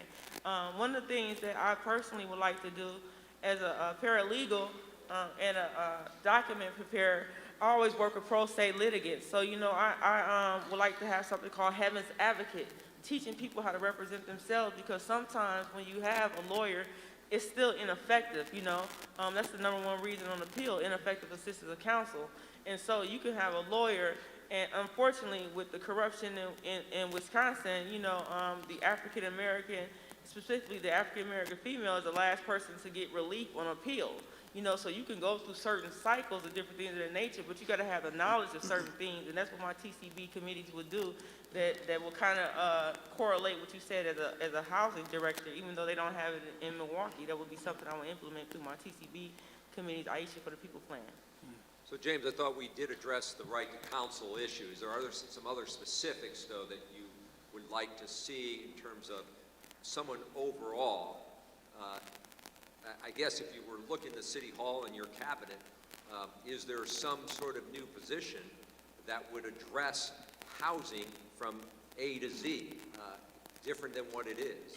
Is there a unique or different plan here that can address housing, which remains a big issue? Michael Sampson, you're holding up your hand. I think at this point, everyone's just looking for someone to step up and lead. You're looking for answers and you're not getting them. So whatever we're doing, we're failing right now, and we're failing the north side of Milwaukee with all these evictions happening. The fact that we've let someone like Beretta come in from out of state and control city-owned properties, that needs to stop. And we got to make sure that the city-owned properties that are going out for auctions are not getting bought up by out-of-state people. They need a Wisconsin driver's license. They need a City of Milwaukee license. Make sure that they're a neighbor, make sure they're a community member, someone that people knows. We got to put a stop to this stuff now. We need a new leader. Senator Taylor. Thank you so much. So the first thing, Jackie, I want to say is that you're completely right. Things are siloed. And I want to say this. The city has promoted larger landlords and developers to get properties and not residents. We know that. Remember when all the people came down to try to get a dollar house and the city didn't allow them to do it, and they even had rules that individuals who had criminal records couldn't do it? And when we know we have a city and a state that leads in mass incarceration, wasn't really smart. So what I want to say to you is yes, because the first thing I want to do is to be able to deal with multiple silos that we have to create alignments. It's why I want to create a kind of program that I talked about, so that tenants learn their rights and their responsibilities. I want individuals who also are getting the Section 8 to know about the programs that they can become homeowners through the Section 8 process, that many, I don't believe, know. And although I hear you, and you're right, $75,000, 85% of African Americans in particular don't make $75,000, so I get what you're saying about homes. But Michael has said something that's spot on about tiny homes and very candidly using even the assets that we have as a community. So I intend to make sure that there is a pathway for people to know their rights, and I intend to make sure that landlords have responsibility, because some people, like my mother, she's into helping people who are homeless. You know, I'm a landlord. I help what she do, but in the buildings that I expect rent, I do need my rent, because the mortgage company don't say, oh, Lena, we're going to give you a pass.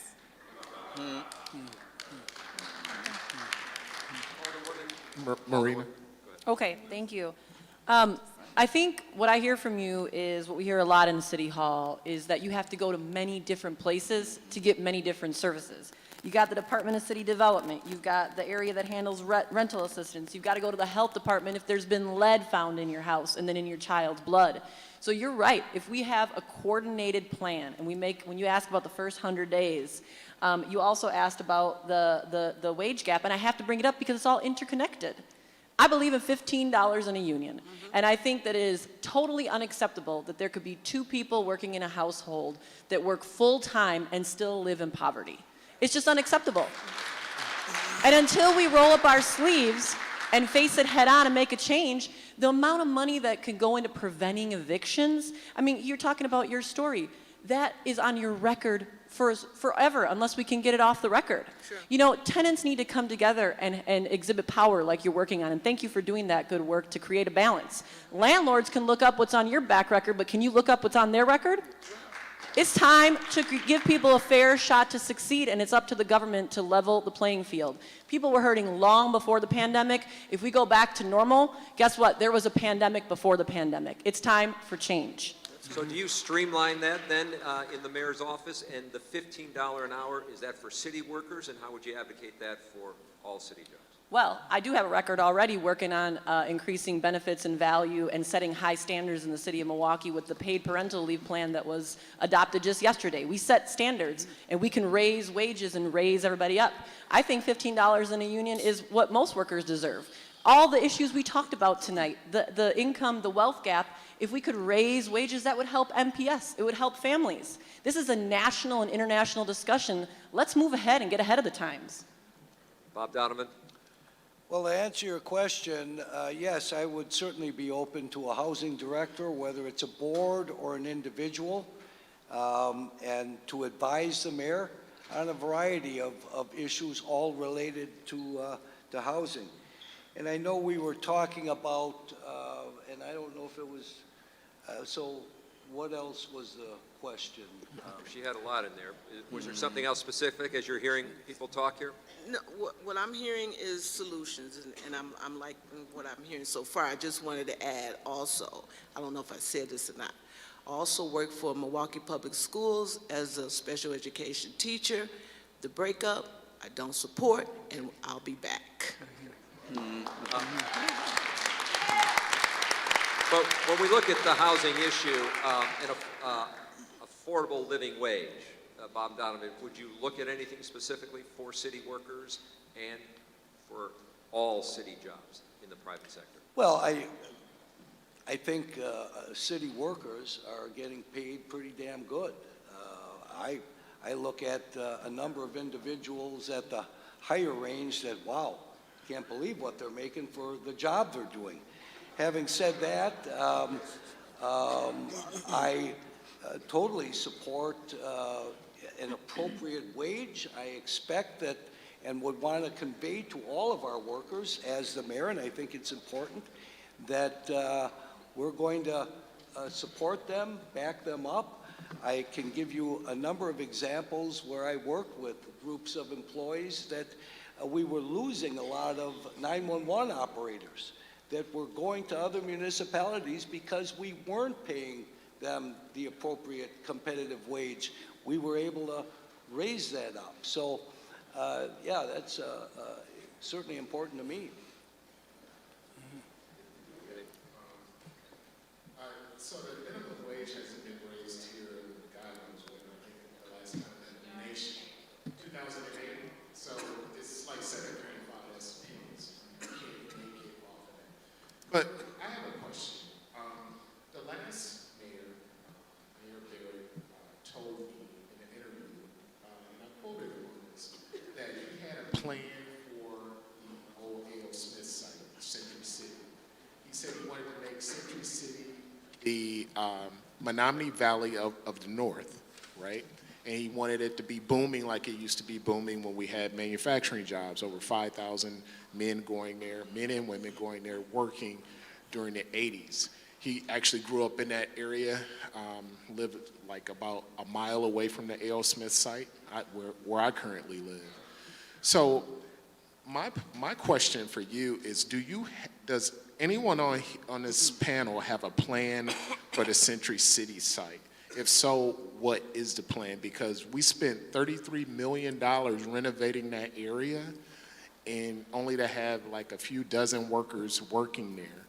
That seems like if we want to do an audit, that seems like wasteful spending. So I would like to know what the plan, or if you have a plan for the Century City area. Anybody could take it. I'd love to take that if I can. So first of all, I even took a plan to the city.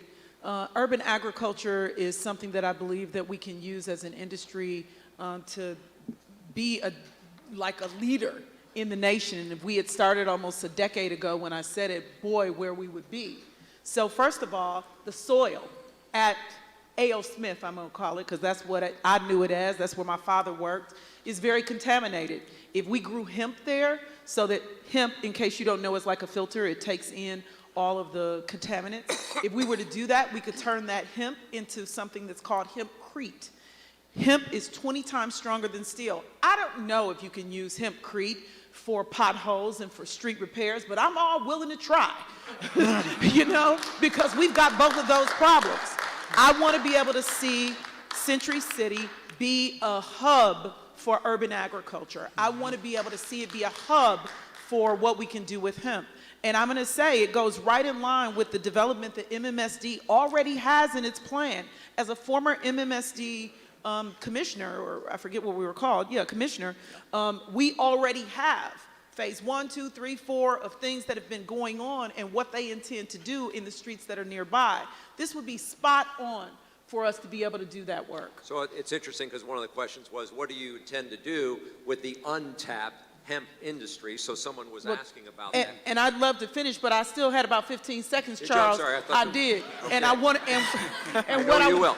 And I just want to be able to say one other thing in that regard is when I brought the information, I was told that there are no end jobs in agriculture and no end jobs in forestry. Both not true.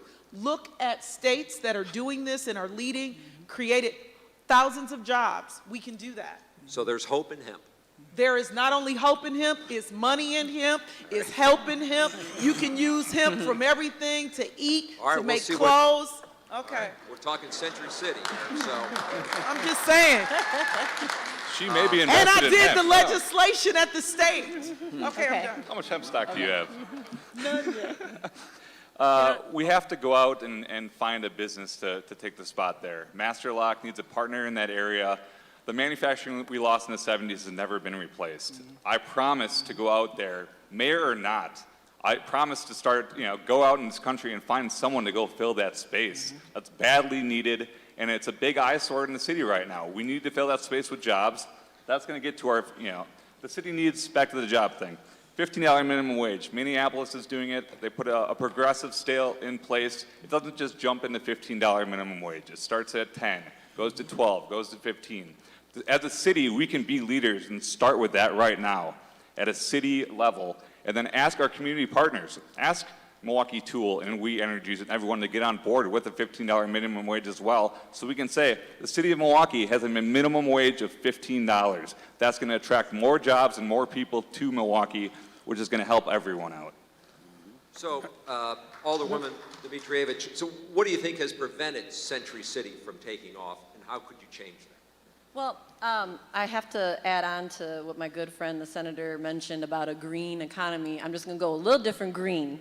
So I like your green, but I want to go with, if we can commit, and when and just hear me out, when I'm mayor, I will declare the climate crisis that is actually happening right now. When you do that and you start with that lens, and hear me out, this is where I'm going with the green economy, I will commit to a 45% reduction in greenhouse gases. If we have that commitment and we join other urban cities that have done that, this is about a green economy. So you're right, the manufacturing jobs have changed. And if we can get into these green jobs, renewable energy, and we have a commitment with public resources, that can be an area and a site for transitional jobs that lead to good quality green jobs. And I think that's the future of urban cities. I want to reduce those greenhouse emissions and have a clean city going forward that provides good jobs to the hardworking men and women in Milwaukee. If I may, Charles? Ms. Ivy, going back to your question, who's in charge? The mayor is in charge. And as was indicated by James here, the previous mayor indicated that he had a plan and a vision for the Century City, and we saw that that never developed. We've got to hold our leaders accountable for improving the lives of a lot of people. I think somewhere I heard or somewhere I read, James, a project out of Cleveland, where again you take the neighborhood, invest in the neighborhood, have workers from the neighborhood. You can even have a co-op, businesses started by people in the neighborhood, and let them take ownership of it, take pride in it, and continue to grow and develop it. I think that's one of the ways that we can grow it. We're certainly going to create jobs, we're going to create family-sustaining jobs, and also we're going to create opportunities for home ownership and other things that we can do in that area. As was indicated, when that area was A.O. Smith, most of the workers lived in that neighborhood at the time. That is lost now. So again, if we could reimagine what we can do with that, have somebody that's bold and courageous enough, and somebody that's willing to take responsibility and be accountable to the people of this city, we can do something with that project because it's been sitting there vacant for all too long. Can I interject? Go ahead, Aisha Griffin. Okay. Well, you asked if we had a plan, anyone had a specific plan, and I have the Aisha for the People plan. It's a totality of services for the people in Milwaukee, and I would personally like to use that building to start a living wage for not just city workers, and have people employed there and have startups with that situation. So we don't just want to just say what city workers, a living wage for that, but I would like to make a living wage for the city as a whole. And also for women on W-2. We have women on W-2 that's making $5.15 an hour. That's slavery, and it's supposed to be welfare to work. We take that building and give them literacy. And my men does major economic neighborhood development under supervision, bringing the city together about housing and different things like that, long-term employment. We can use that building to start up different things of that nature. All right, we're getting close to the end here, and I thought maybe I'll ask one final question that each of you can all answer here, because I think we've gotten through all the questions from the audience, and even some of the ones that were asked were kind of... I didn't get a chance to answer on Century City. I'm sorry, Acting Mayor And Johnson, go ahead. I'll be brief. Alderman Donovan either, and I'll Yeah. try to be brief on it. Thank you. Thank Sure thing, Bob. We used to work together. He was pretty cool. So I got a vision for Century City, most certainly. We got a president in the White House right now who has talked about transforming our economy. And he talks about building America back better. In my view, there's no place better to build America back better than right here in Milwaukee. We've got the manufacturing know-how right here. We've got the people, the workforce, right here in the city to do it. So if you're talking about building new wind turbines and solar panels and the like, there's no better place to do it in Milwaukee. There's no better place to do it than Century City. We do have legacy businesses that are here in Milwaukee. Masterlock, Molson Coors, Harley Davidson, the like. All those businesses have supply chains. Why are we not working to bring those supply chains here to locate them at a place like Century City that's accessible to the people in our neighborhoods who once upon a time used to have plentiful job opportunities at a place like that? The sheriff just mentioned a program that I'm very keen on and am actually looking forward to come to fruition here. It's already been worked on right now. It's called the Milwaukee Anchor Collaborative. So you're working with the long-standing institutions to create job opportunities for the people who live in the most depressed neighborhoods in our city. We can do that at Century City. Another thing that we've been sleeping on for far too long that we need to wake up to in this community are careers in the trades, people who build things. I mean, look at the Couture downtown. It's going to be the tallest building in the state, 1 million construction hours, new pathways for employment, and the people who live in the most depressed neighborhoods will get to build 400,000 hours of that construction site. So we really need to build a strong Black middle class, a strong Latino middle class in this city to get to the root cause underlying issues around public safety in Milwaukee. Sorry. Thank you.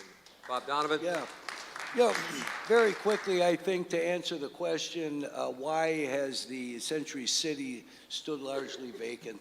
I believe, quite frankly, a lack of creativity on the part of our previous leaders and public safety that I know for a fact has kept businesses from wanting to move into that area. But the creativity thing, and Sheriff Lucas and James has written about this. Sheriff Lucas just mentioned it. There are there's Cleveland Co-op. There are initiatives, there are programs around the country that can be duplicated right here and make this stuff work. If the person who's sitting in the mayor's office makes it a priority and directs his or her administration to get it done, then it gets done. Also, as mayor, I would want to work with our CEOs of our major corporations. There are so many ways to cooperate with them and attract businesses from outside the region to Milwaukee, not just coming from a suburb of Milwaukee into Milwaukee. We need businesses from outside the region. Thank you.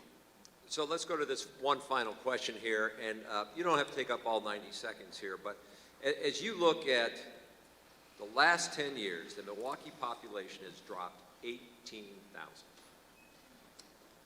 Madison has grown by 36,000. And we've talked about a lot of important issues here with education, crime, public safety, and there's a lot that this city faces in terms of challenges. But when you look at the growth of this city, it's going downhill. So what is it that you would say could address that part of it? Since we've talked about education, we've talked about housing, we've talked about public safety, but is there something missing about that makes Milwaukee this great, attractive place, the city of champions that we are, but maybe is missing that others don't know? Well, since you never called on me first, can I answer that first? Sorry. I think I've called on you first, and I've noticed we called on you a lot, but if you want to go first, go ahead. Yeah, equality is missing. You know, the discrimination is blatant in Milwaukee. So how do we change that? Excuse me? How do we change that? Oh, well, I have a zero tolerance for discrimination in my Aisha for the People plan. You know, and different things of that nature. Let's go back to housing. You all have or Wisconsin has a moratorium on heat and different things of that nature in the wintertime. I think we could correlate that and have a moratorium on evictions. During that time, you can have people doing literacy, trying to find out. Lena said that, well, I need to pay my rent. I need to pay my mortgage. You know, we got to find out what's wrong, what's going on with the people. So my Aisha for the People plan, my constituent service days, I would like to know what are the problems that we need to address the problems. Just like with you stated about the reckless driving. Nobody wants to talk to the so-called suspects to find out what's going on. We got to break that pipeline to prison. So I think that if we talk to the people in the city of Milwaukee and put the needs of the people first, I think that we can change the landscape of Milwaukee. You know, and I think that what separates me from other candidates is that I'm willing to put the needs of the people first, you know, and work around that, and not just a self-service or a private interest. You know, we have water in Milwaukee that has 5 different human viruses in it. No one's talking about that. You know, we have a foster care system that's deplorable. You know, so it's a lot of different issues and a lot of different spectrums, and I have a lot of different ideas, and I know we have a time constraint, but if we had equality and we eradicate the discrimination, Milwaukee could be a top-tier city, and that's what one of my goals is to do. Sheriff Lucas, I'll go with you next. Well, when you look back at the last 10 years of leadership here in the city of Milwaukee, you need to look no further in why we face the challenges that we face here in the city. Milwaukee has an opportunity right now to elect a new leader who has a vision for this entire city, looking out for all people in this community. A mayor who has a vision of how do we keep our young people here, our young people who leave here for higher education and then don't return. And then a mayor who has the vision of bringing employers here, who invest in our city, who seek employees from neighborhoods here in the city of Milwaukee. So it's really not a surprise when you look up, Charles, why we have seen a decline in population here. We've got to have a vision that looks out for all the people, a mayor that stands by the people, a mayor that supports the people and advocates for the people, and that's what the voters here in Milwaukee have the opportunity to do on Tuesday, and I'm asking for their vote. Thank you. Alderwoman Dimitrievich. Well, I want to take a little different route on this. There is one very important population that did increase, and I know this because we just went through a very important redistricting process at the city. That's our Latino population. This is a great story of the city of Milwaukee. Our Latino population that I've had the honor to represent is growing at very fast numbers. So why don't we look at some of the things that are working? And I think we got to continue to tell a positive story. I'm not saying don't be honest, and I mean, I think I've kept it pretty real tonight, but also let's make this the most welcoming city ever, where we feel that people have the opportunity and support to build on that American dream. And I've seen it. This is a city of immigrants, built on the backs of immigrants. And I do think it's important to really raise up that hard-working Latino community that has moved our city forward. And I just want to make sure that I tell that story, and that's a great story of population, and we should double down and make sure that we're specifically helping that population continue to grow. Senator Taylor, you traveled to Madison for your job. What looks different there, and why are they growing and we are not? I think several of the things that some of the other candidates have said, a city that's welcoming, a city that has a different perception. I think the media plays a role in the perception of what happens in Milwaukee, but I think something that Aisha said is true, that the segregation is real. The status quo protector leadership that we had before allowed us to lose ground. We don't need 2.0. of that. We need someone who is going to be willing, as has been said, to speak up and say something about the real issues that plague us. We are losing, we're getting white fight and black fight for different reasons. But we have to be honest about we're losing, we have brain drain because young professionals that are African American in particular, they leave. People my age who have children are telling them, you ain't gotta come back.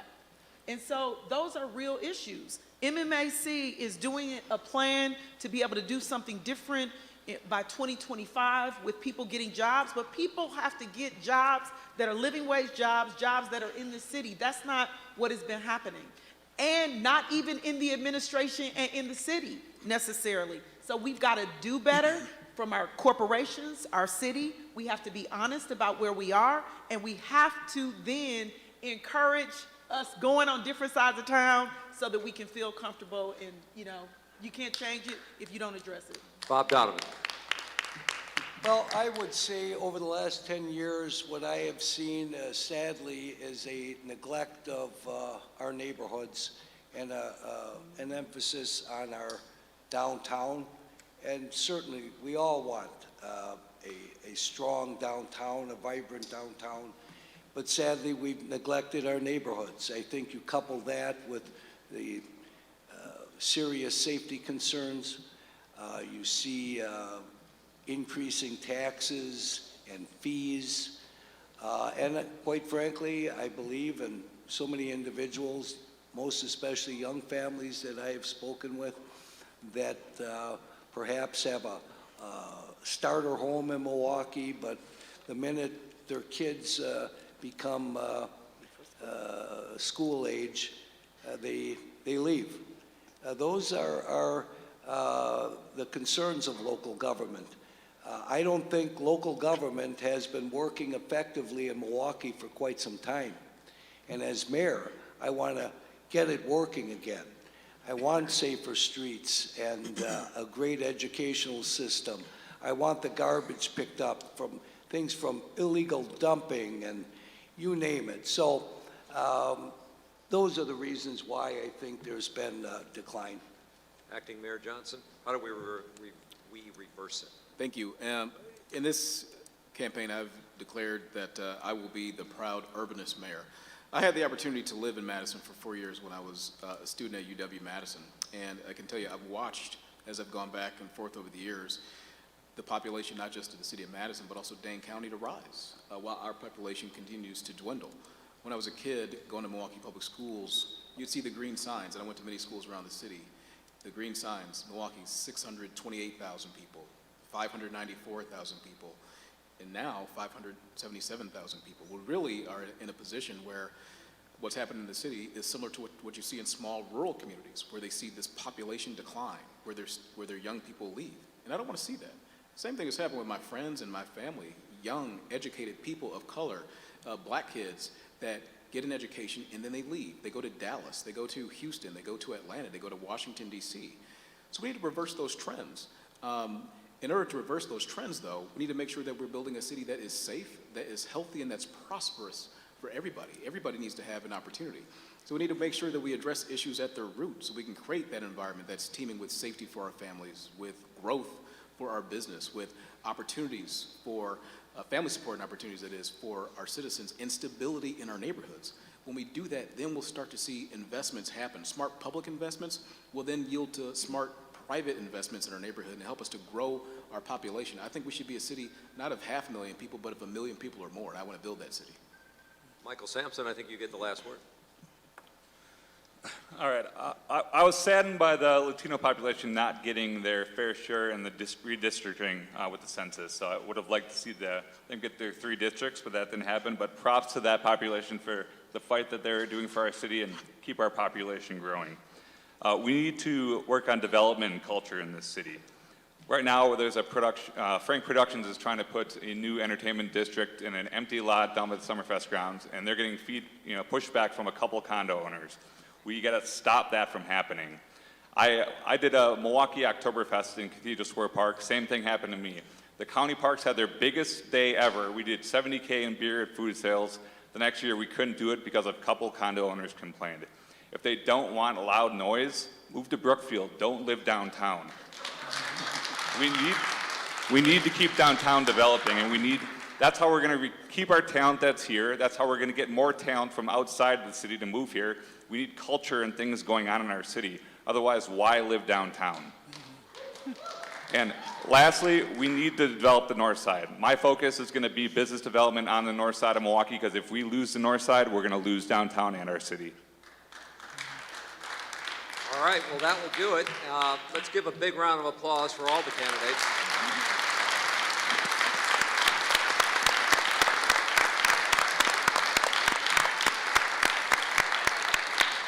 I want to remind everybody, February 15th, that is the primary. That is the day you can vote. You can actually vote now, but that is the last day you'll have a chance to vote. So get out there and vote. It looks like the bar is still open, so you might have a chance to grab a beer. James, any final thoughts? Hold on. Cut him off. Cut him off. Thank you.